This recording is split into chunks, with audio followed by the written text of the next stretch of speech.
السلام عليكم ورحمة الله وبركاته. وعليكم السلام ورحمة الله. الحمد لله نحمده ونستعينه ونستغفره ونؤمن به ونتوكل عليه ونعوذ بالله من شرور أنفسنا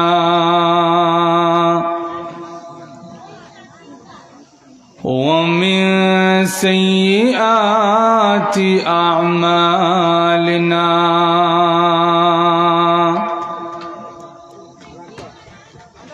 من يهده الله فلا مضل له ومن يضلله فلا هادي له وأشهد أن لا إله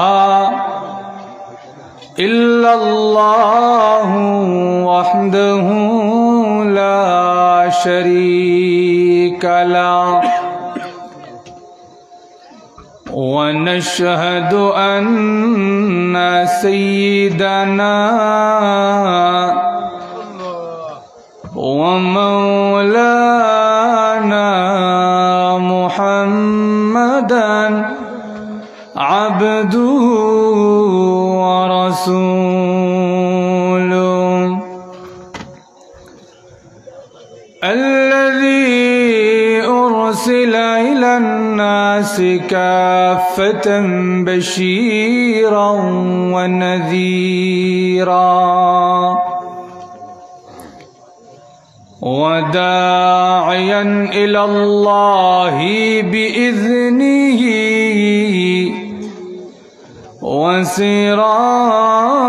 وسراجا منيرا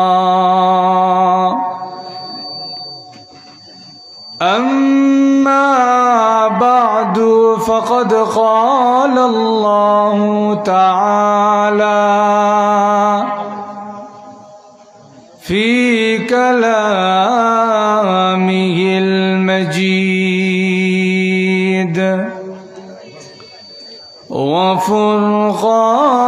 وفرقانه الحميد أعوذ بالله من الشيطان الرجيم بسم الله الرحمن الرحيم والعصر إن الإنسان لفي خسر إلا الذين آمنوا وعملوا الصالحات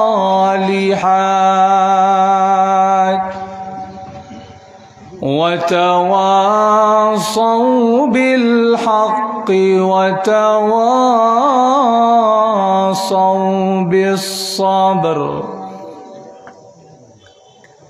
وسئل رسول الله صلى الله عليه وسلم أي الأعمال أحب إلى الله؟ قال رسول الله صلى الله عليه وسلم الصلاة في وقتها. صدق الله العظيم وصدق رسوله النبي الكريم. بارك الله لنا ولكم في القرآن العظيم ونفعنا وإياكم بالآيات والذكر الحكيم صلى الله على سيدنا ومولانا محمد وعلى آله وأصحابه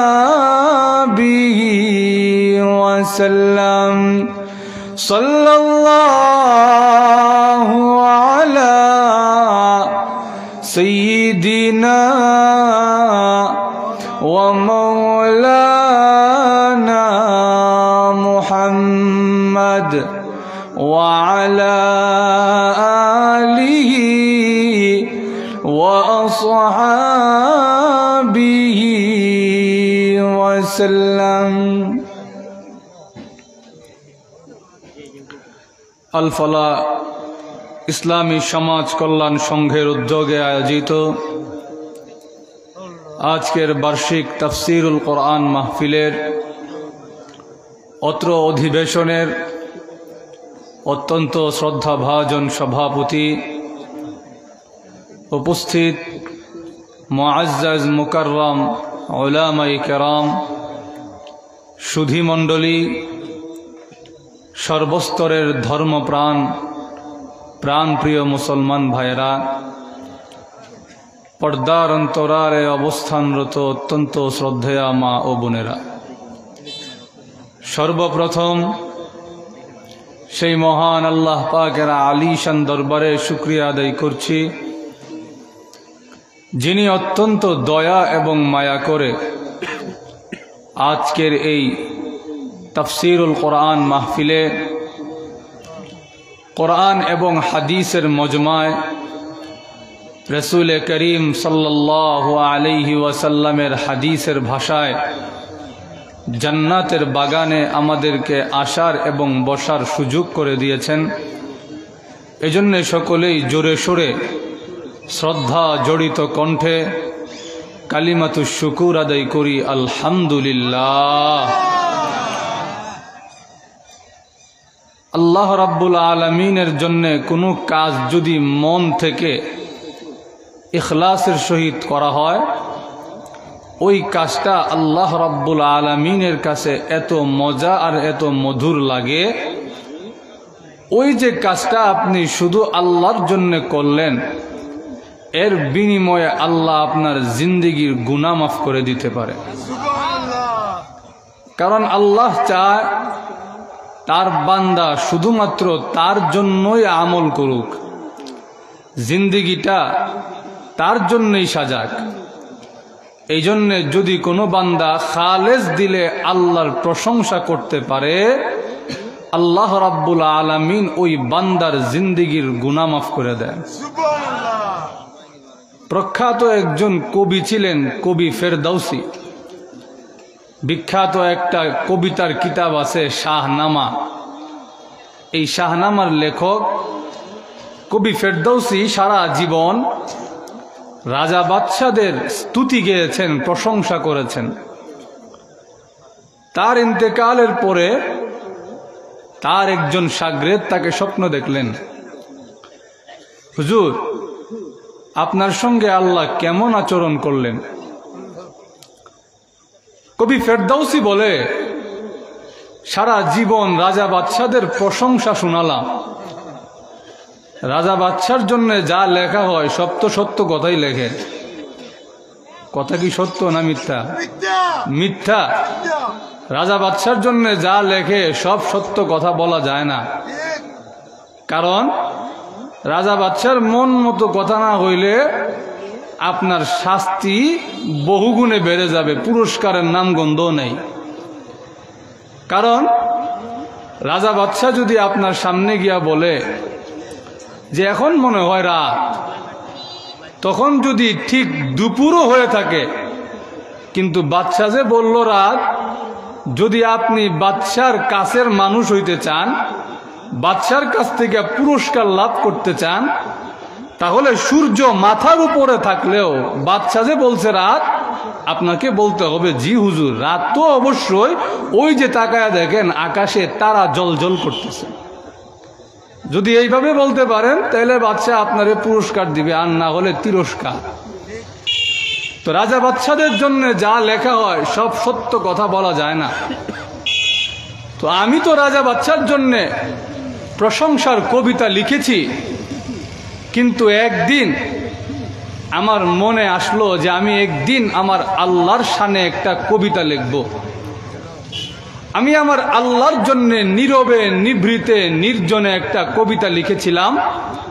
আল্লাহ আমাকে ডাক দেয়া বলে, ফেরদাউসি, সারা জীবন যা লিখেছ এইগুলো তো দুনিয়ার রাজা বাদশার খুশি অর্জনের জন্য লিখেছ, কিন্তু তুমি একদিন একটা কবিতায় লিখেছিলে যে আমি ওই আল্লাহর প্রশংসা করি যিনি সামান্য একটা মাটির দলাকে কথা বলার শক্তি দিয়েছেন। সুবহানাল্লাহ, তো আসতে বলেন কেন? আল্লাহ রাব্বুল আলামিন সামান্য একটা মাটির দলাকে মানুষে পরিণত করলেন। সামান্য এক ফোঁটা নাপাক পানি থেকে একটা আস্ত বডি তৈরি করলেন। শুধু তৈরি করলেন না, এই এক ফোঁটা নাপাক পানি এখন দুনিয়াতে আইসা কথা বলে, আরেকজনের কথাও শুনে নিজের জীবন সাজায়। এত সুন্দর নিয়ামত যে এক ফোঁটা নাপাক পানিকে দিলেন, আমি ওই সত্তার প্রশংসা করি।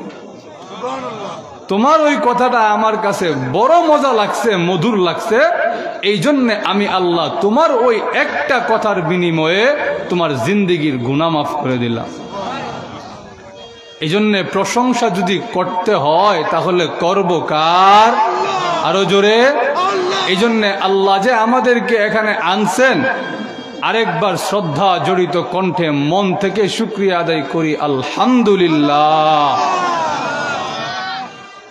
আমি আপনাদের সামনে পবিত্র কোরআন শরীফের ছোট্ট একটা সূরাতুল আসর তেলাওয়াত করেছি। রাসূল করিম সাল্লাল্লাহু আলাইহি ওয়াসাল্লামের রেখে যাওয়া অসংখ্য অগণিত হাদিস মুবারক থেকে একখানা হাদিস পাঠ করেছে। আমার তেলাওয়াতকৃত সূরা, এই সূরার কেবল 3টা আয়াত, অতি সংক্ষিপ্ত একটা সূরা, কিন্তু এই সূরার গুরুত্ব এবং তাৎপর্য অনেক বেশি। কত বেশি? মুহাম্মদ বিন ইদ্রিস আশ-শাফিঈ, ইমাম শাফিঈ রহমতুল্লাহি আলাইহি বলেন, আল্লাহ যদি শুধু পুরা কোরআন শরীফের সূরা আসর নাজিল করতেন, আর কোন সূরা আয়াত নাজিল না করতেন, শুধু সূরা আসর নাজিল করতেন, পুরা কোরআন শরীফের আর কোনো আয়াত নাজিল করার প্রয়োজন পড়ত না।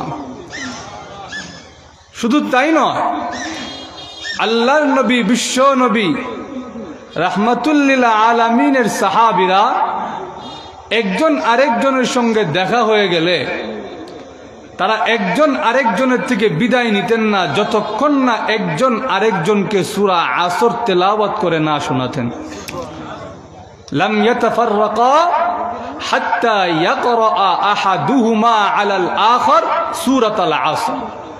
সূরা আসর তেলাওয়াত না করে একজন আরেকজনের কাছ থেকে বিদায় নিতেন না। তাহলে এই সূরার গুরুত্ব আর ফজিলত কতটুকু?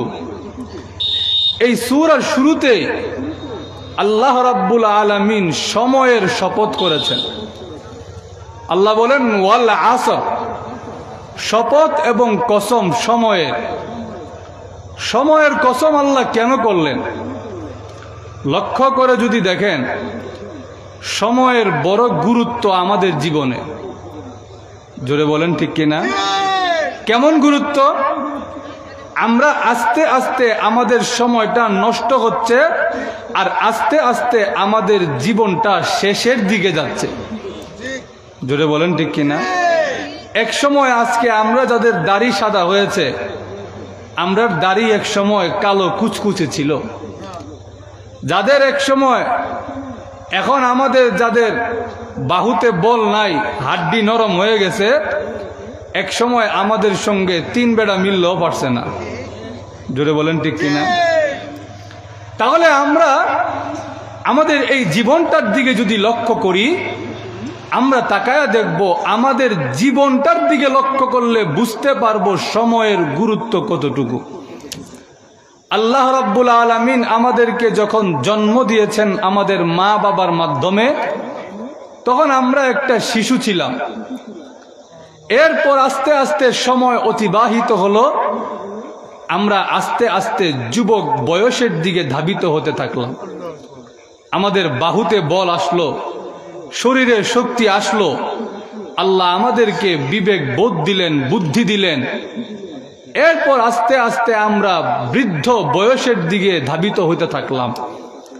তখন আমাদের দেখা যায় দাড়ি সাদা হয়, আমাদের হাড্ডিগুলো নরম হয়ে যায়, আমাদের শরীরে জং ধরে, শরীর আর চলে না। আস্তে আস্তে আমাদের জীবনটা শেষ হইতে থাকে। এই জীবনের দিকে যদি লক্ষ্য করি, তাহলে বুঝতে পারবো সময়ের গুরুত্ব কতটুকু। জোরে বলেন ঠিক কিনা? এই জীবনটা একদিন শেষ হয়ে যাবে। তো আল্লাহ রাব্বুল আলামিন সময়ের শপথ করলেন। সময়ের শপথ করে বলে, প্রত্যেকটা মানুষ ক্ষতির মধ্যে আছে। ক্ষতির মধ্যে কিভাবে? একটু আগেই বললাম যে আমাদের জীবনটা যখন শেষ হয়ে যাচ্ছে, তাহলে বুঝতে হবে আমাদের জীবনটা একটা সময়ের বাউন্ডারির মধ্যে আছে, আর এই সময়টা শেষ হয়, আমাদের জীবনটাও শেষের দিকে যায়। জোরে বলেন ঠিক কিনা? আর যেই জীবনটা, যেই সময়টাকে কাজে লাগিয়ে আমি আমার আল্লাহ এবং তার রাসূলকে খুশি করতে পারলাম না, যেই সময়টাকে কাজে লাগিয়ে আমি জান্নাত কিনতে পারলাম না, ওই সময়ের কোনো দাম আল্লাহর কাছে নাই। জোরে বলেন ঠিক কিনা? এই জন্যে আল্লাহ রাব্বুল আলামিন বলেন, মানুষ ক্ষতির মধ্যে আছে। কিন্তু 4টা গুণ যেই মানুষ নিজের মধ্যে ধারণ করবে, ওই মানুষ ক্ষতির মধ্যে নাই, ওই মানুষের জীবন সার্থক হয়ে যাবে। কি গুণ? 1 নম্বরে আল্লাহ বলে, আল্লাযীনা আমানু, যারা ঈমানদার হবে, যারা মুমিন হবে। 1 নম্বর গুণ কি? যারা মুমিন হবে। এখন কথা হলো, মুমিন কে, ঈমানদার কে জানার দরকার আছে না নাই? আরো জোরে। ঈমানদার কে, এই বিষয়টা যদি আমরা না জানি, তাহলে আল্লাহ যে বলছে ঈমানদারদের জীবন ক্ষতিগ্রস্ত নয়, আমরা ওই মুমিন হইতে পারবো না। একজন ঈমানদার কে? আল্লাহর নবী, বিশ্ব নবী, রাহমাতুল লিল আলামিনের সাহাবী হযরত উবাদা বিন সামিত রাদিয়াল্লাহু আনহু ডাক দিয়ে বলে, পৃথিবীর মানুষেরা রে, আমি আল্লাহর নবীর কাছে, নবীর হাতে হাত রেখে বায়াত হয়েছি। বায়াতুন নবিয়্যা সাল্লাল্লাহু আলাইহি ওয়াসাল্লাম লিস-সামঈ ওয়াত-তাআ। আল্লাহর নবীর সাহাবী হযরত উবাদা ডাক দিয়ে বলেন, আমি নবীর হাতে হাত রেখে নবীর কাছে এই ওয়াদা করেছি, ওগো নবীজি, আপনি আর আল্লাহ আমাকে যে আদেশ দিবেন গো, ওই আদেশ আমি উবাদা অক্ষরে অক্ষরে শুনবো। হ্যাঁ নবীজি, শুধু শুনবই না, ওই আদেশ পালন করতে গিয়ে আমি উবাদার যদি জীবনও চলে যায় গো, আমি জীবন দিয়ে দিতে রাজি, কিন্তু আমি আমার আল্লাহ এবং তার রাসূলের বিরুদ্ধে যেতে পারবো না।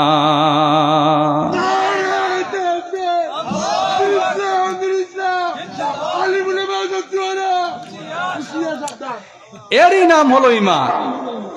আমি আমার আল্লাহ এবং তার রাসূলকে মুখে স্বীকৃতি দেওয়ার সাথে সাথে এই কথা মনের মধ্যে ধারণ করতে হবে যে আমার জীবন চলে যেতে পারে, কিন্তু আমি আমার আল্লাহ এবং তার রাসূলের বিরুদ্ধে যেতে পারবো না। আল্লাহ আল্লাহর রসুলকে শিখাইছে। আল্লাহ বলেন, قل إن صلاتي ونسكي ومحياي ومماتي لله رب العالمين।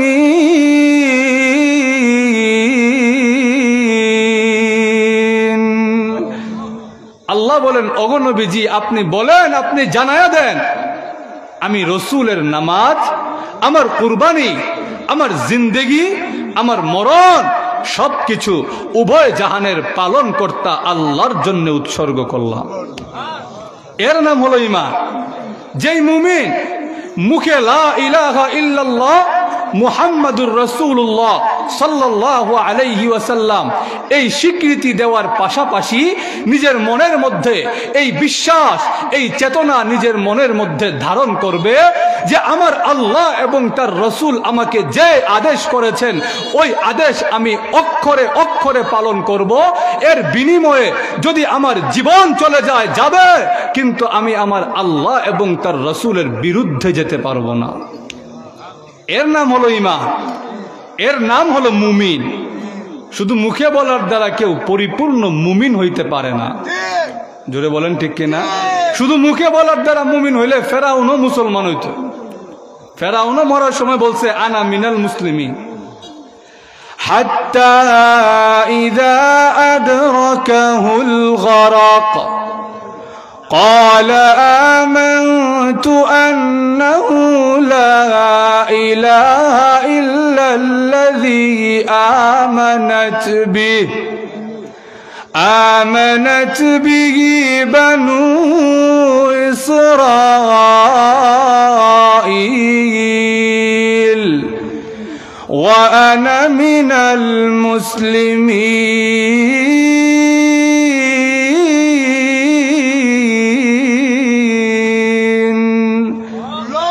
আল্লাহ রাব্বুল আলামিন বলেন, ফেরাউনের যখন ডুবে যাওয়ার সময় হয়েছে, ফেরাউন ডাক দিয়া বলে, বনি ইসরায়েলরা যে আল্লাহর প্রতি ঈমান আনছে আমিও সেই আল্লাহর প্রতি ঈমান আনলাম।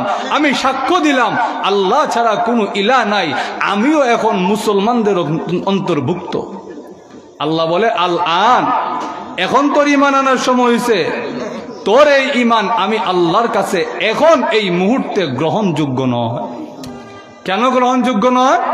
কারণ জীবনভর আমি আল্লাহর নাফরমানি বেঈমানি করে আসছস, আর মরণের সময় তোর এই ঈমান, মুখে বলা ঈমান আমি আল্লাহর কাছে গ্রহণযোগ্য নয়। তাহলে মুমিনকে, ঈমানদারকে যে মুখে স্বীকৃতি দেওয়ার পাশাপাশি অন্তরে এই বিশ্বাস রাখবে আমার আল্লাহ যা বলেছে এটাই ফাইনাল, আমার রসুল যেই তরিকা আমাকে দেখা গেছে এই তরিকায় চলতে গিয়ে আমার জীবন চলে যেতে পারে, কিন্তু আমি আমার আল্লাহ এবং তার রসুলের বিরুদ্ধে যেতে পারবো না। কথা বুঝে আসছেনি আপনাদের? আল্লাহর নবী, বিশ্ব নবী রাহমাতুল লিল আলামিনের সাহাবীরা, আল্লাহর নবীর সাহাবীরা আমাদেরকে ঈমানের রাস্তা দেখায়া গেছেন। আল্লাহর নবীর সাহাবী হযরত সাদ বিন আবি ওয়াক্কাস রাদিয়াল্লাহু আনহু, উনি ইসলাম গ্রহণ করার আগে বড় মা ভক্ত সন্তান ছিলেন। তার মা যেমন বলতেন তিনি তেমনই শুনতেন।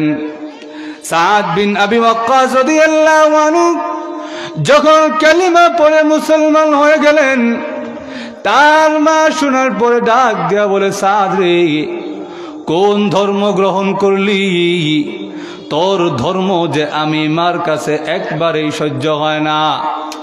হ্যাঁ সাদ, তোর ধর্ম ছেড়ে দে, আর না হয় আমি মা ওয়াদা দিলাম আমি 2-3 দিন ধরে কিছু না খেয়ে মরে যাব। মার ধারণা হলো আমার ছেলে বড় মা ভক্ত সন্তান, আমি যদি না খেয়ে থাকি আমার সন্তান আমার অবস্থা দেখে কালিমা ছেড়ে দিবে।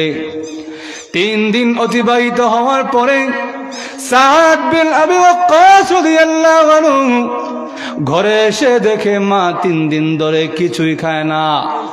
সাদ বিন আবি ওয়াক্কাস রাদিয়াল্লাহু আনহু ডাক দিয়া বলে, আম্মা গো, ইয়া উম্মা, ও আমার কলিজার টুকরা মা, শুনে রাখেন গো, আল্লাহ যদি আপনাকে 100টা জীবন দান করত, আর আপনি যদি না খেয়ে খেয়ে একটা জীবন করে 100টা জীবন নষ্ট করে দিতেন, ওগো মা শুনে রাখেন গো, আমি সাদ আপনার সামনে ওয়াদা দিয়ে গেলাম, আপনি যদি 100টা জীবনও নষ্ট করে দিতেন গো, আমি সাদ এক মুহূর্তের জন্যেও আমার ঈমান ছাড়তে রাজি হইতাম না।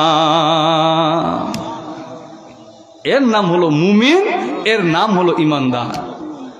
সব চলে যেতে পারে, কিন্তু আমি আমার ঈমানটা ছাড়তে পারবো না। আল্লাহর নবী, বিশ্ব নবী রাহমাতুল লিল আলামিনের একজন মহিলা সাহাবী ছিলেন, তার নাম হলো হযরতে উম্মে শরীক রাদিয়াল্লাহু আনহা। উম্মে শরীক রাদিয়াল্লাহু আনহা কালিমা পড়ে মুসলমান হওয়ার অপরাধে মক্কার কাফের বেঈমানরা উম্মে শরীককে নিয়ে গেল মরুভূমিতে, নিয়ে উম্মে শরীককে শুকনা রুটি খেতে দেয়। শুকনা রুটি খেতে দেওয়ার উদ্দেশ্য হলো, শুকনা খাবার খেলে পানির পিপাসা বেশি লাগে। উম্মে শরীককে শুকনা রুটি খেতে দেয়, কিন্তু কোনো পানি দেয় না। 3 দিন অতিবাহিত হওয়ার পরে উম্মে শরীক রাদিয়াল্লাহু আনহা ডাক দিয়া বলে, ও মক্কার কাফের মুশরিকরা, আমাকে যদি কোনো পানি না দাও, আমি উম্মে শরীক এইভাবে ছটফট করতে মরে যাব। মক্কার কাফেররা ডাক দিয়া বলে, উম্মে শরীক রে, তোমাকে 1 ফোঁটা নয়, 1 গ্লাস নয়, 1 মটকা পানি দিতেও আমরা রাজি আছি, কিন্তু শর্ত একটাই, মুহাম্মদের দরবার ছেড়ে দিতে হবে। নিথর হয়ে পড়ে থাকা উম্মে শরীক, এইবার উম্মে শরীক রাদিয়াল্লাহু আনহা লাফ দিয়া উঠে গেলেন। উম্মে শরীক রাদিয়াল্লাহু আনহা ডাক দিয়া বলে, ও মক্কার কাফেররা, শুনে রাখো, আমার নবীর কাছে আমি ওয়াদা দিয়ে এসেছি, আমার জীবন চলে গেলেও আমি উম্মে শরীক কখনো আমার ঈমানটা ছাড়ব না। আর আমার রাসূল আমার কাছে ওয়াদা দিয়েছে, হ্যাঁ উম্মে শরীক, যদি ঈমানটা ধরে রাখতে পারো আর ঈমানটা নিয়ে আল্লাহর আদালতে হাজির হতে পারো, আল্লাহর রাসূল আমাকে ওয়াদা করেছেন, আমার ঈমানের বিনিময়ে আল্লাহ আমাকে এই দুনিয়া থেকে 10 গুণ বড় জান্নাত দান করবে। যদি ঈমানটা নিয়ে যেতে পারি, আল্লাহ আমাকে এই দুনিয়া থেকে 10 গুণ বড় জান্নাত দান করবে। সহিহ মুসলিমের রিওয়ায়াত, সর্বশেষ যেই লোকটা জান্নাতে যাবে, তার ভিতরে শুধু ঈমানটা আছে, আর কিচ্ছু নাই, শুধু ঈমান, কোনো আমল নাই। মা বাবার সঙ্গে বেয়াদবি করে, মাদকে লিপ্ত, নারীদেরকে ইফতিজিং করে, সমাজের যত খারাপ কাজ আছে সব খারাপ কাজে সে লিপ্ত। কিন্তু আপনি কইবেন যে হুজুর, এত খারাপ কাজ করার পরে সে আবার ঈমান মুমিন কেমনে হয়, ঈমানদার কেমনে হয়? ঈমানদার এইভাবে যে সে এই বিশ্বাসটা রাখতো, আমি যেই কাজ করি এই কাজ আল্লাহ পছন্দ করে না, আর আল্লাহ যেই কাজ পছন্দ করে এই কাজ আমি করি না। এই বিশ্বাস তার মধ্যে ছিল, আর এই বিশ্বাসটাও ছিল, আমি যেই কাজ করতেছি এই কাজের বদলায় আল্লাহ আমাকে জাহান্নামের আগুনে দিবে। এই বিশ্বাস, এই চেতনা তার মধ্যে ঠিক ছিল, কিন্তু কোনো আমল না থাকার কারণে সে জাহান্নামে যাবে। জাহান্নামে জ্বলার পরে আল্লাহ রাসূল সাল্লাল্লাহু আলাইহি ওয়াসাল্লাম বলেন, ওই বান্দাটাকে আল্লাহ সর্বশেষ জান্নাতে প্রবেশ করাবে, তার মধ্যে শুধু ঈমানটা ছিল, আর কোনো আমল নাই, কোনো নেক আমল নাই, শুধু ঈমানটা ছিল। ওই ঈমানের বিনিময়ে আল্লাহ রাসূল সাল্লাল্লাহু আলাইহি ওয়াসাল্লাম বলেন, তাকে যে জান্নাতটা দেওয়া হবে, ওই জান্নাতের আয়তন, বাউন্ডারি হলো আদ-দুনিয়া ওয়া আশারাতু আমসালিহা। এই দুনিয়ার সঙ্গে আরো 10টা দুনিয়া জোড়া করলে যেই জগৎটা পাওয়া যায়, আল্লাহ রাব্বুল আলামিন তাকে ওই জগতের সমান একটা জান্নাত দান করবে।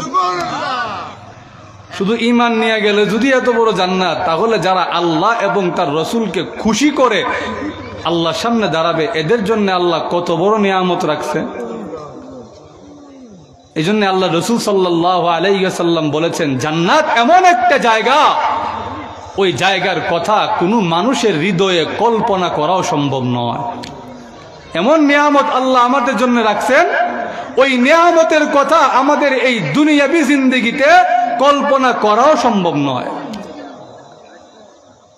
যেই কথাটা বলতেছিলাম, প্রকৃত মুমিন ইমানদারকে আজকে আমাদের সমাজের অধপতনের মূল কারণ হলো আমরা প্রকৃত মুমিন এবং ইমানদার হইতে পারি নাই। জোরে বলেন ঠিক কিনা? আমরা মনে করি শুধু মুখে বললেই ইমানদার হওয়া যায়, মুমিন হওয়া যায়। আমাদের সমাজে দেখবেন এমন অনেক লোক আছে, নামাজের ধার ধারে না, রোজার ধার ধারে না, আল্লাহর বিধানের ধার ধারে না, কিন্তু বুকে থাপা দিয়া কয় আমার ইমানটা বড় শক্ত। ইয়া আল্লাহ, এমন লোক আমরা সমাজে নাইনি? আরো জোরে। এই কথা বলে কেন? এর ধারণা হলো যে আমি যে বিশ্বাস করি আল্লাহ আছে, আল্লাহর রসুল সাল্লাল্লাহু আলাইহি ওয়াসাল্লাম শেষ রসুল, এই কথা যে আমি বিশ্বাস করি, লা ইলাহা ইল্লাল্লাহ মুহাম্মাদুর রাসূলুল্লাহ, এই কথা যে আমরা বিশ্বাস করি, এতটুকুই বুঝি হেল লেগে যথেষ্ট। তার ধারণা হলো এটা। অথচ প্রকৃত মুমিন, আল্লাহ যে বলছে আল্লাযীনা আমানু, যারা ঈমানদার তাদের জীবন ক্ষতিগ্রস্ত নয়। ওই মুমিনকে যারা আল্লাহ এবং তার রসুলের জন্য নিজের জীবন উৎসর্গ করতে রাজি, এরাই হলো আল্লাহর কাছে প্রকৃত মুমিন। সাহাবাই কেরামের ঈমানটা কেমন ছিল বলতাম নি কয়েকটা ঘটনা। অসুবিধা হইতাছে না আপনাদের? আল্লাহ নবী, বিশ্ব নবী, রাহমাতুল লিল আলামিন, সাহাবাই কেরাম আল্লাহ এবং তার রসুলকে কতটুক মহব্বত করতেন, আল্লাহ এবং তার রসুলের প্রতি কতটুক ঈমান ছিল তাদের। আল্লাহ নবী একদিন চান্দা করতেছে, কালেকশন করতেছে। কে আসো আল্লাহর রাস্তায় দান করবে? হযরতে ওসমান রাদিয়াল্লাহু তাআলা আনহু, তিনি আরবের ধনাঢ্য ব্যক্তি ছিলেন, বড় ব্যবসায়ী ছিলেন, প্রচুর ধন সম্পদ আল্লাহ উনাকে দান করেছেন। তিনি ঘরে গেলেন, তার অর্ধেক সম্পত্তি আল্লাহর রাস্তায় দান করে দিলেন। ওসমান রাদিয়াল্লাহু তাআলা আনহু দানের ব্যাপারে এত আগ্রহী ছিলেন, এত আগায়া ছিলেন। আরেকদিন নবীজি জিহাদের জন্য চান্দা করতেছেন, কালেকশন করতেছেন। আল্লাহ রসুল সাল্লাল্লাহু আলাইহি ওয়াসাল্লাম ডান দিকে মাথা ঘুরায়া বলে, এই দিক দিয়ে কে আছো আল্লাহর রাস্তায় দান করবে? ওসমান রাদিয়াল্লাহু তাআলা আনহু বলেন, হুজুর, আল্লাহর রাস্তায় আমি 100 উট দান করলাম। আল্লাহর নবী, বিশ্ব নবী, রাহমাতুল লিল আলামিন এইবার বাম দিকে মাথা ঘুরালেন, ঘুরায়া বলে, এই দিকে কে আছো আল্লাহর রাস্তায় দান করবে? ওসমান রাদিয়াল্লাহু তাআলা আনহু বাম দিকে উঠে আসছে, বসছিলেন ডান দিকে। নবীজি যখন মাথা বাম দিকে ঘুরাইছে, উনিও বাম দিকে চলে আসছে। আয়েশা বলে, হুজুর, আল্লাহর রাস্তায় আরো 100 উট দান করলাম। নবীজি সামনের দিকে তাকায়া বলে, এই দিকে কে আছো? ওসমান রাদিয়াল্লাহু তাআলা আনহু সামনের দিকে চলে আসছে। আয়েশা বলে, হুজুর, আল্লাহর রাস্তায় 100 উট দান করলাম।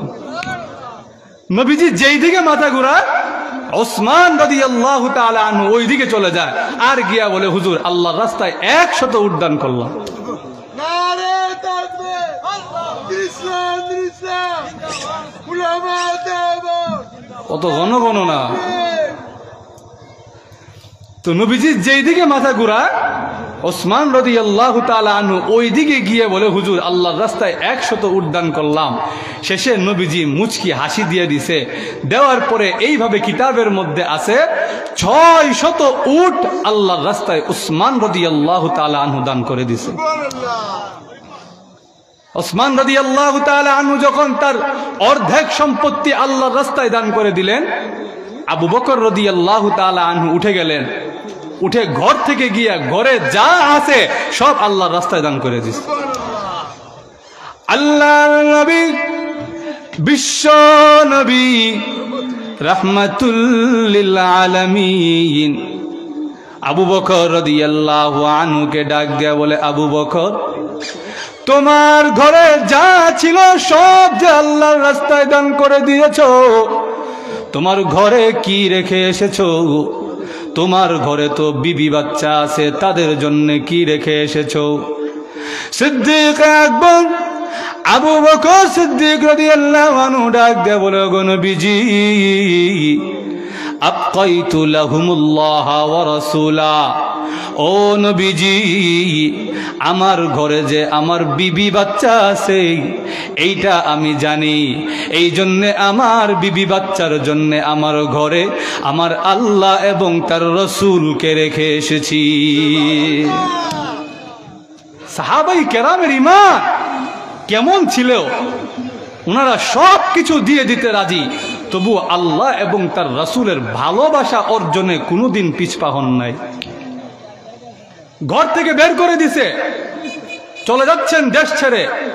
আবু বকর সিদ্দিক রাদিয়াল্লাহু তাআলা আনহু, উনাকে ঘর থেকে বের করে দেওয়া হয়েছে, এলাকা থেকে বের করে দেওয়া হয়েছে।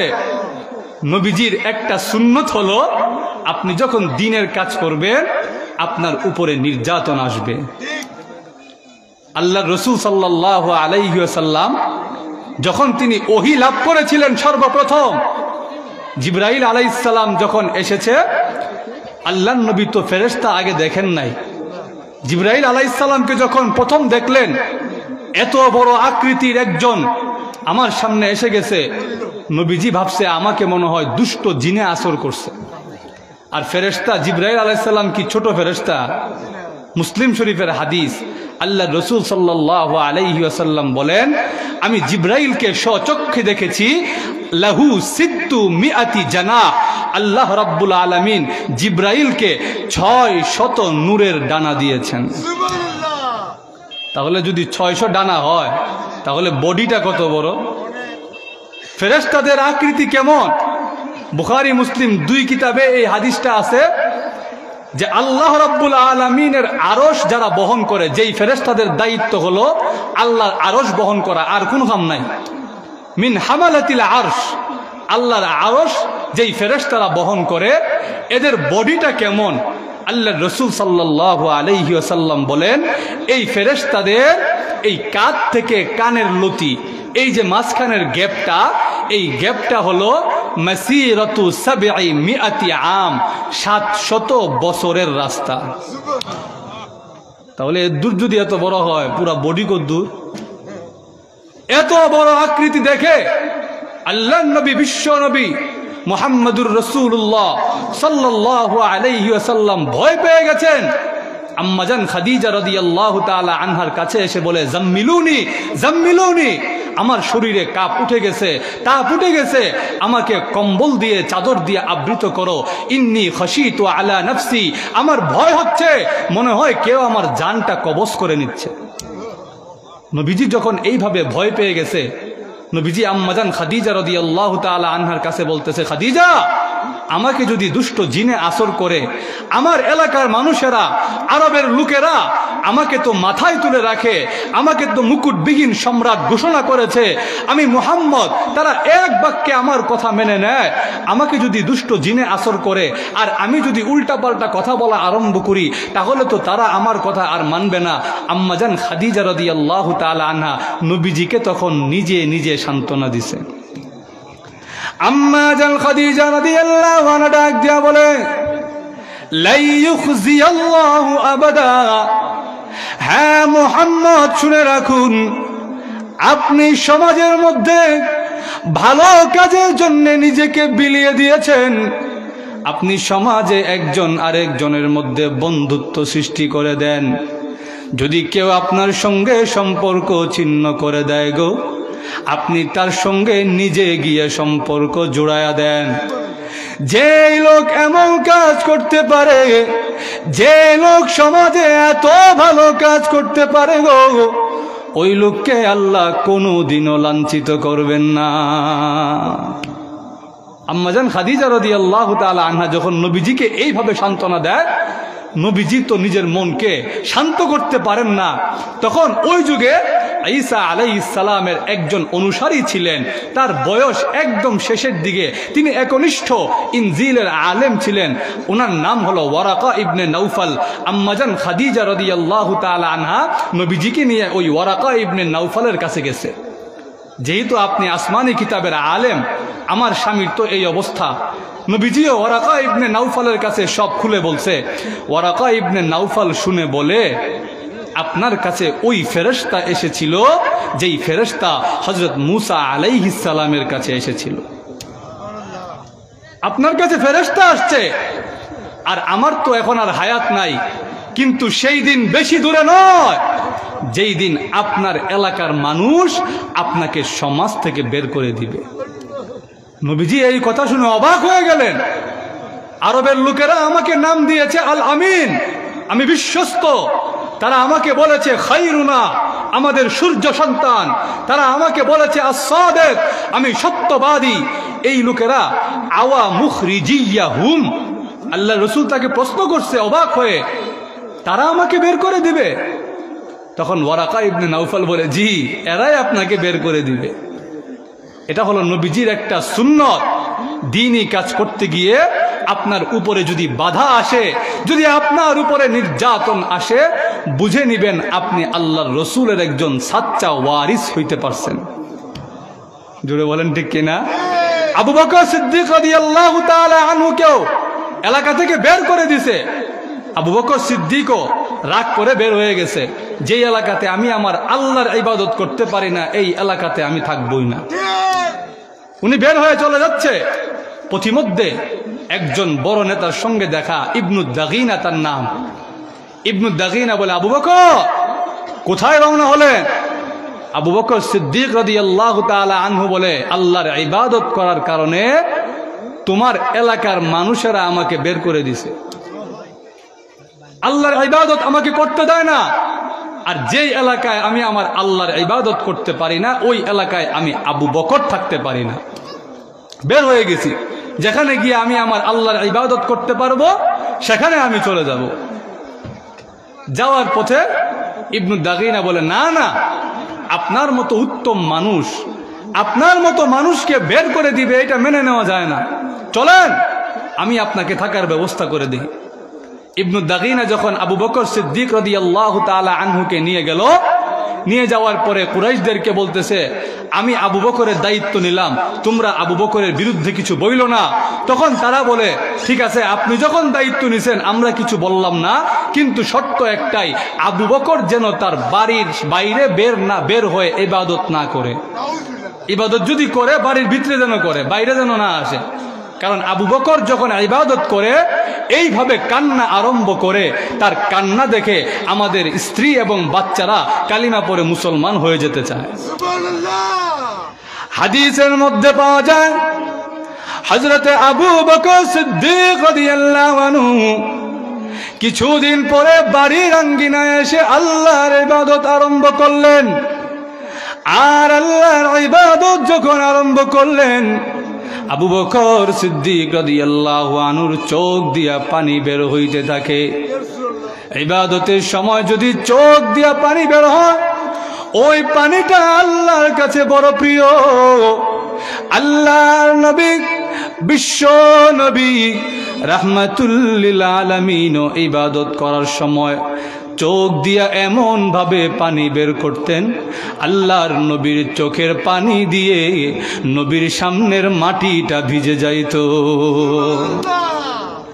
আবু বকর সিদ্দিক রাদিয়াল্লাহু আনহু যখন চোখের পানি ছেড়ে দিয়ে আল্লাহর ইবাদত আরম্ভ করলেন, আবু বকর সিদ্দিক রাদিয়াল্লাহু আনহুর কান্না দেখে মক্কা কাফের মুশরিকদের স্ত্রী সন্তানরা আবু বকরের পাশে বীর জমালো। আবু বকর রাদিয়াল্লাহু তাআলা আনহুর কান্না দেখে তাদের মনের মধ্যে এমন নরম দিলটা হয়ে গেল, আবু বকর রাদিয়াল্লাহু তাআলা আনহুর কান্নার সাথে সাথে তারা কালিমা পড়ে মুসলমান হয়ে গেল।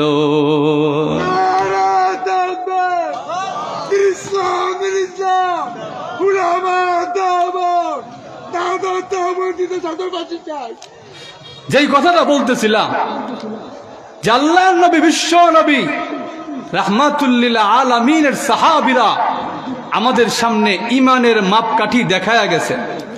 ইমানটা কেমন হতে হবে, কোন ইমানটা আল্লাহর কাছে গ্রহণযোগ্য, এইটা আমাদেরকে নবীর সাহাবীদের থেকে শিখা দরকার। জোরে বলেন ঠিক কিনা? কারণ পূর্ববর্তী যুগের মানুষ থেকে, পূর্ববর্তী ঘটনা থেকে শিক্ষা না নিলে আমাদের সামনে বিপদ আছে। একটা কিচ্ছা কইতাম নি। এক সিংহ, এক বাঘ আর এক শিয়াল, এই তিনটা মিলে তিনটা প্রাণী শিকার করছে। একটা বলদ, একটা হরিণ আর একটা খরগোশ। এখন সিংহ বলে, কিরে বাঘ, এই যে শিকার করলাম এটা আমরার মাঝে বন্টন কর, আমি আবার ভাগ বটোয়ারা ছাড়া খাইতে পারি না। বাঘ কয়, আপনি যেহেতু বনের রাজা, বলদটাও বড় সড়, আপনি বলদটা খান, আর আমি যেহেতু আপনার পরের স্থানে, আমি হরিণটা খাই, আর শিয়াল যেহেতু চুড়ুমুড়ু খরগোশটা খায়। এই কথা শোনার পরে সিংহের এমন রাগ উঠছে, এক থাপ্পড় দিছে, বাঘের কল্লা 2 হাত দূরে গিয়ে পড়ছে। এই অবস্থা দেখে শিয়ালের জান জাগাত আসেনি। শিয়ালের লেজে গোবরে অবস্থা, খিতা হইল, বেটা তো ভালো লাগ করছি, এই অবস্থা কেন হইল? এবার সিংহ কয়, শিয়াল তাড়াতাড়ি ভাগ কর। মামু ভাগ লাগতো না, তিনোটা আপনি খেয়ালাম। না না, ভাগ বটোয়ারা ছাড়া আমি খাইতে পারি না, তুই তো ভালো করে জানোস, ভাগ কর। বাঘ যেহেতু আমাকে করতে বলছেন, আর বাঘ যদি করাই লাগে, তাহলে খরগোশটা সকালে আপনি নাস্তা করেন, সকালে যেহেতু নাস্তাটা কম হলেও চলে, খরগোশ দিয়ে আপনি সকালের নাস্তাটা সাইরেন। আর দুপুরে যেহেতু খাওয়ানটা বেশি লাগে, এই জন্য বলদটা দুপুরে খায়, আর রাতের বেলা হরিণটা দিয়া ডিনার করে আপনি ঘুমায়া যাবেন। এই কথা শোনার পরে সিংহ এমন খুশি হয়েছে, এবার সিংহ ডাক দিয়ে বলে, এরে শিয়াল, এত সুন্দর বন্টন কে তোরে শিখালো? শিয়ালে কয়, মামু একটু আগে যে কল্লা দিয়া গেছে বাঘে, আমারে শিখায় গেছে, তুইও যদি আমার মতো বন্টন করস তোরও কল্লা যাবে। এই জন্য আগের ঘটনা থেকে আমাদের শিক্ষা নেওয়া দরকার। আল্লাহ ফেরাউনের বডিটাকে মমি বানায় রাখছে, শুটকি বানায় রাখছে, কেন? লিতাকুনা লিমান খালফাকা আয়া, তোর পরে যারা আসবে তারা তোকে দেখে শিক্ষা গ্রহণ করবে। আল্লাহর বিরুদ্ধে যারা যাবে, আল্লাহর আইনের বিরুদ্ধে যারা যাবে, আল্লাহর রাজত্বের বিরুদ্ধে যারা যাবে, তাদের অবস্থাও ফেরাউনের মতোই হবে।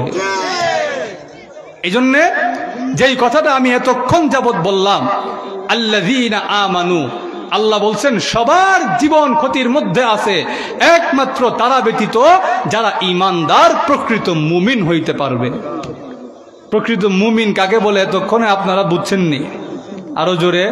প্রকৃত মুমিনের এক লাইনে অর্থ হলো, যেই মুমিন লা ইলাহা ইল্লাল্লাহু মুহাম্মাদুর রাসূলুল্লাহ সাল্লাল্লাহু আলাইহি ওয়াসাল্লাম এই স্বীকৃতি মুখে দেওয়ার সাথে সাথে অন্তরে এই বিশ্বাস রাখবে, আমার জীবন আর মরণ আমি আমার আল্লাহর জন্য উৎসর্গ করলাম, তারই নাম হলো প্রকৃত ঈমানদার। পারা যাবে নি? আল্লাহ ঘুমাই গেছেন কেন নাকি আপনারা? পারা যাবে নি? আরো জোরে। কে কে পারবেন একটু হাত তুলে দেখান তো, আল্লাহ কবুল করুক, মঞ্জুর করুক। 2 নম্বর শর্ত হলো ওয়া আমিলুস সালিহা, যারা নেক কাজ করবে। ইমানদার তো হইল, ইমানদার হওয়ার সাথে সাথে যারা নেক কাজ করবে, আল্লাহ বলেন তাদের জীবনটা ক্ষতিগ্রস্ত হবে না। নেক আমলের কি ফায়দা? আল্লাহর নবী, বিশ্ব নবী রাহমাতুল লিল আলামিন আমাদেরকে জানায় দিয়েছেন, উম্মতেরা রে, যদি নেক আমল নিয়ে কবরে যেতে পারো, তোমার আত্মীয় স্বজন, তোমার উত্তরসূরিরা তোমার জানটা চলে যাওয়ার পরে তোমাকে মাটি দিয়ে আসবে, তোমাকে কবরস্থানে কবর দিয়ে আসবে। সবাই যখন চলে যাবে, তোমার সঙ্গে যেই জিনিসটা থাকবে ওই জিনিসের নাম হলো নেক আমল। তুমি হঠাৎ করে তাকিয়ে দেখবে একটা নূর তোমার পাশে জ্বলজ্বল করতেছে। ওই নূর তোমাকে ডাক দেয়া বলবে, হে আল্লাহর বান্দা, সবাই তোমাকে ছেড়ে চলে গেছে, তুমি ভয় পেও না, তুমি আরামে ঘুমাও। সবাই চলে গেলেও আমি নেক আমল তোমাকে রেখে কখনো যাব না। সবাই চলে যেতে পারে, কিন্তু আমি নেক আমল তোমার সঙ্গে আছি। যতক্ষণ না তুমি আল্লাহর তৈরি জান্নাতে প্রবেশ করতেছো, আমি নেক আমল তোমার সঙ্গে সঙ্গেই আছি। আর ওই নেক আমল কিয়ামতের দিন বুঝে আসবে, এখন বুঝে আসবে না। দেখবেন একটা নেক আমলের জন্য আপনি জাহান্নামে চলে যাচ্ছেন, একটা নেক আমল। ওই দিন বুঝে আসবে, আয় দুনিয়ার জীবনে কত সময় আমি নষ্ট করেছি। 5 মিনিটের খবর দেখবার জন্য আমি ফেসবুকে ঢুকছি, গিয়া দেখি 5 ঘন্টা শেষ। এই আল্লাহ, এমন পরিস্থিতি নাইনি আমরা। 5 মিনিট দেখার জন্য সে ফেসবুকে ঢুকে, ইউটিউবে ঢুকে, হঠাৎ করে দেখে 5 ঘন্টা নাই, তার খবরও নাই। এই 5 ঘন্টায় সে কত আমল করতে পারত, কত নেক আমল সে করতে পারত। তার আমলের ঝুড়িতে কত নেক আমল সে জমা করতে পারত। এই দুনিয়াতে এই জিনিসটা বুঝে আসবে না, বুঝে আসবে কিয়ামতের কঠিন ময়দানে। আল্লাহর রাসূল সাল্লাল্লাহু আলাইহি ওয়াসাল্লাম এক হাদিসে সাহাবীদেরকে একটা ঘটনা শোনালেন। আল্লাহর রাসূল সাল্লাল্লাহু আলাইহি ওয়াসাল্লাম বলেন, কিয়ামতের কঠিন দিবসে এক বান্দা হন্য হয়ে ঘুরে ফিরবে। একটা নেক আমল যদি কেউ আমাকে দেয়, আমি জান্নাতে চলে যাব। একটা নেক আমল সবার কাছে যায়, কেউ তাকে নেক আমল দেয় না। এমনি তাকায় দেখে তার স্ত্রী তার সামনে দাঁড়ায় রয়েছে। হ্যাঁ স্ত্রী, দুনিয়ার জীবনে আমি কেমন স্বামী ছিলাম। স্ত্রী ডাক দেয়া বলে, স্বামী হে, দুনিয়ার জীবনে দেখেছি আমার আত্মীয় স্বজন, পাড়া প্রতিবেশী সবার মাঝে আপনার মতো ভালো স্বামী আমি জিন্দেগিতে দেখি নাই। হ্যাঁ স্ত্রী, যদি তাই হয়ে থাকে, আজকে কিয়ামতের কঠিন ময়দানে আমি আল্লাহর আদালতে পাকড়াও হয়ে গেছি। যদি তোমার আমল থেকে একটা আমল আমাকে দিয়ে দাও, আমি আল্লাহর তৈরি জান্নাতে চলে যাই। এই কথা শোনার পরে স্ত্রী ডাক দিয়া বলে, স্বামী যে জাহান্নামের ভয় আপনি আমার কাছে ছুটে এসেছেন, ওই জাহান্নামের ভয় তো আমার মধ্যেও আছে। আপনি কি জাহান্নাম দেখেন না? জাহান্নাম যে তর্জন গর্জন শুরু করে দিয়েছে। যদি আপনাকে একটা নেক আমল দিয়ে দেই, ওই নেক আমল যদি আমার শর্ট পড়ে যায় গো, আমি কার কাছে যাব, কোথায় যাব? আপনাকে আমল দিয়ে কোনো সাহায্য করতে পারবো না। এই লোকটা এবার সামনের দিকে যায়, সামনের দিকে যায় দেখে তার সন্তানকে ডাক দেয়া বলে, রে সন্তান, রে কলিজার টুকরা সন্তান, দুনিয়ার জীবনে আমি কেমন বাবা ছিলাম। সন্তান ডাক দেয়া বলে, আব্বা, দুনিয়ার জীবনে দেখেছি আপনি নিজে ভালোটা খান নাই, আমাদেরকে খাওয়াইছেন। নিজে ভালোটা পড়েন নাই, আমাদেরকে পড়াইছেন। আপনার মতো ভালো বাবা আমি জিন্দেগিতে দেখি নাই। সন্তান, যদি তাই হয়ে থাকে, আজকে কিয়ামতের কঠিন ময়দানে আমি আল্লাহর আদালতে পাকড়াও হয়ে গেছি। যদি তোমার একটা আমল আমাকে দিয়ে দাও, ওই একটা আমলের বিনিময়ে আমি আল্লাহর তৈরি জান্নাতে চলে যাব। সন্তান ডাক দিয়া বলে, বাবা গো, যেই জাহান্নাম দেখে আপনি এত ভয় পেয়ে গেছেন, ওই জাহান্নাম তো আজকে আমিও দেখে ফেলেছি। হ্যাঁ আব্বা, আমি জাহান্নামে যেতে চাই না। যদি আপনাকে একটা আমল দিয়ে দেই, আর আমার যদি একটা আমল শর্ট পড়ে যায়, আমি জাহান্নামবাসী হয়ে যাব। না না, আপনাকে কোনো আমল দিয়ে আমি সাহায্য করতে পারবো না। আল্লাহর নবী বলেন, আল্লাহর ওই বান্দাটা সারা হাসরের মাঠ ঘুরে ফেললেও তাকে একটা আমল দিয়ে কেউ সাহায্য করবে না। একটা আমল দিয়ে আপনাকে কেউ সাহায্য করবে না। ওই দিন বুঝে আসবে, হায় দুনিয়ার জীবনে আল্লাহ যে আমাকে সময় দিয়েছিল, ফুরসত দিয়েছিল, আল্লাহ আমাকে এত নিয়ামত দিয়েছিল, কিন্তু আমি তো আমার আল্লাহর ইবাদত করলাম না, আমার আমলের ঝুড়িতে নেক আমল ভান্ডার জমা করলাম না। আজকে কিয়ামতের দিন আমি বুঝতেছি, হারে হারে টের পাচ্ছি একটা নেক আমলের কত দাম। আল্লাহ নিজেও কোরআনে বলছে, আল্লাহর যে বান্দা বান্দিরা নেক আমল করবে আল্লাহ এদেরকে নিজ হাতে প্রতিদান দিবেন। আর একটু জোরে কর না সুবহানাল্লাহ। আপনারা ঘুমে ধরে লেছেনি, কোনো আওয়াজ নাই দিয়ে আপনারা মাগরিবের পরে মন্দিরে হয়ে গেল ওই মনে আরো তো আওয়াজ রয়েছে। আমরা আল্লাহ নিজেই কোরআনে বলছে যে আমার যে বান্দা বান্দিরা নেক আমল করবে আমি আল্লাহ তাদেরকে নিজ হাতে প্রতিদান দিব। আল্লাহ বলেন, মান আমিলা সালিহান মিন যাকারিন আও উনসা ওয়া হুয়া মুমিনুন ফালানুহইয়ান্নাহু হায়াতান তাইয়্যিবাহ وَلَنَجْزِيَنَّهُمْ أَجْرَهُمْ بِأَحْسَنِ مَا كَانُوا يَعْمَلُونَ। আল্লাহ রাব্বুল আলামিন বলেন, আমার যেই বান্দা বান্দিরা নেক আমল করবে, হোক সে পুরুষ হোক সে মহিলা, যদি সে নেক আমল করে এবং মুমিন হয়, আমি আল্লাহ ওয়াদা দিলাম এই দুনিয়াতে তাকে আমি আল্লাহ একটা উত্তম জিন্দেগি দান করব। আর পরকালে সে যখন আমি আল্লাহর কাছে চলে আসবে, সে যে দুনিয়াতে নেক আমল করে আসছে এর প্রতিদান আমি আল্লাহ নিজে তাকে দিব। এই জন্য নেক আমলের দাম আছে না নাই? আরো জোরে। এই জন্য আমাদের ওয়াদা করা দরকার যে আমরা নেক আমল ছাড়বো, আরো জোরে, ছাড়বো না। মুমিন হব, নেক আমল করব। নেক আমল কিভাবে করে এটা শিখতে হলে আমাদেরকে যেতে হবে উলামায়ে কেরামের কাছে। জোরে বলেন ঠিক কিনা? নেক আমল কাকে বলে? আমরা তো অনেক সময় বুঝি না আসলে নেক আমল কেমনে করতে হয়, নেক আমল কিভাবে করে। অনেকে মনে করে যে শুধু নামাজ রোজা ঠিক মতো পড়লেই বুঝি আমি বড় পাক্কা আমলদার হয়ে গেছি। অথচ গিয়া দেখেন সে তার ভাইয়ের হক দেয় না, গিয়া দেখেন সে তার জবান দিয়ে আরেকজনের কষ্ট দেয়। ইয়া আল্লাহ, এমন নাইনি আমরা সমাজে? আল্লাহ রসুল সাল্লাল্লাহু আলাইহি ওয়াসাল্লামের যুগেও একজন ছিল, এক মহিলা। সাহাবাই কেরাম গিয়া বলে, ওগো নবীজি, একজন মহিলা আছে, সে সারা রাত নফল নামাজ আদায় করে, সারা দিন, রমজান মাসে তো রোজা রাখেই, এমনিও সারা বছর নফল রোজা রাখে, কিন্তু হুজুর তার ছোট্ট একটা দোষ আছে। কি দোষ? তুযি জারাতাহা বিলিসানিহা। ওগো নবীজি, সে তার জবান দিয়া তার প্রতিবেশীকে কষ্ট দেয়। আল্লাহর নবী, বিশ্ব নবী রাহমাতুল লিল আলামিন বলেন, হিয়া ফিন্নার। আমি রসুল দেখতেছি এই মহিলা কিয়ামতের দিন জাহান্নামে যাবে।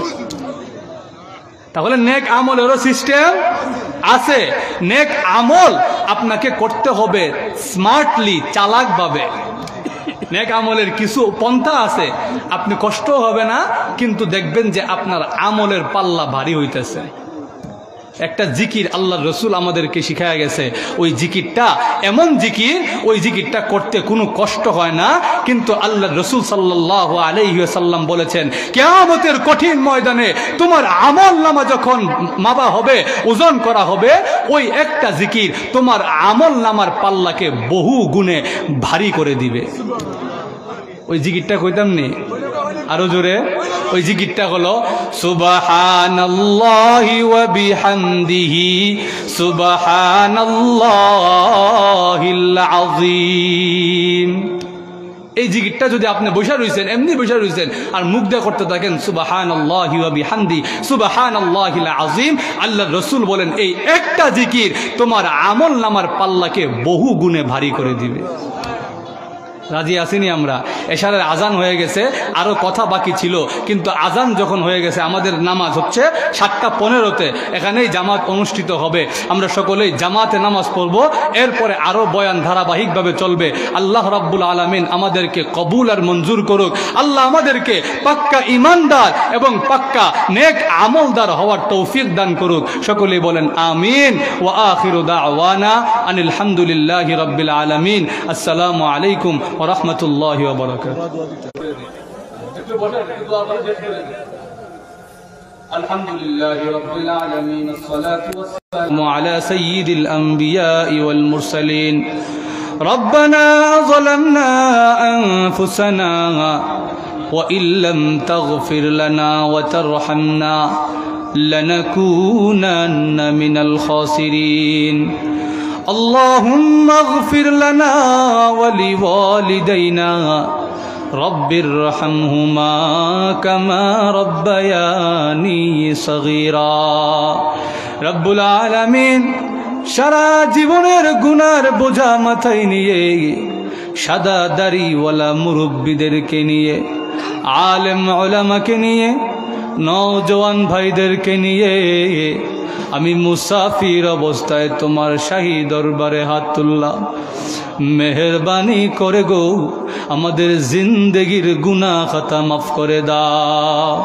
আল্লাহ আমরা যারা হাত তুলেছি আল্লাহ জানি না আমাদের কার মা নাই কার আব্বা নাই। আল্লাহ মা বাবার কথা ভোলা যায় না। যে মা বাবার উসিলায় আমি দুনিয়ার আলো দেখেছি ওই মা বাবা যাদের নাই গো মা বাবার কবরে আযাব দিও না। মা বাবার কবরকে জান্নাতের বাগান বানায়া দাও। আল্লাহ আব্বা আম্মা যাদের জিন্দা আছেন নেক হায়াত দান করেন। বেশি বেশি মা বাবার খেদমত করার তৌফিক দান করেন। আল্লাহ আমরা যারা হাত তুলেছি আমাদের অনেকের আত্মীয় স্বজন পাড়া প্রতিবেশী কবরের বাসিন্দা হয়ে গেছে। প্রত্যেকের কবরের আযাব মাফ করে দেন। প্রত্যেকের কবরকে জান্নাতের বাগান বানায়া দেন। আল্লাহ আজকের মাহফিলকে কবুল আর মঞ্জুর করে নেন। আল্লাহ মাহফিলের সঙ্গে যে যেভাবে শরীক আছে সংযুক্ত আছে এই মাহফিলকে প্রত্যেকের নাজাতের ওসিলা বানায়া দেন। এই এলাকার মাটির নিচে যত মুমিন মুমিনাত কবরের বাসিন্দা হয়ে গেছে প্রত্যেকের কবরকে জান্নাতের বাগান বানায়া দেন। আল্লাহ আমাদেরকে মক্কা মদিনা জিয়ারত করার তৌফিক দেন। আল্লাহ মক্কা মদিনা জিয়ারত করার তৌফিক দেন। আপনার হাবিবকে স্বপ্ন যোগে একবার দেখায়া দিয়েন। ওয়া সাল্লাল্লাহু তাআলা আলা খায়রি খালকিহি মুহাম্মাদিন ওয়া আলা আলিহি ওয়া সাহবিহি আজমাইন আমিন আমিন বিরহমাতিকা ইয়া আরহামার রাহিমিন।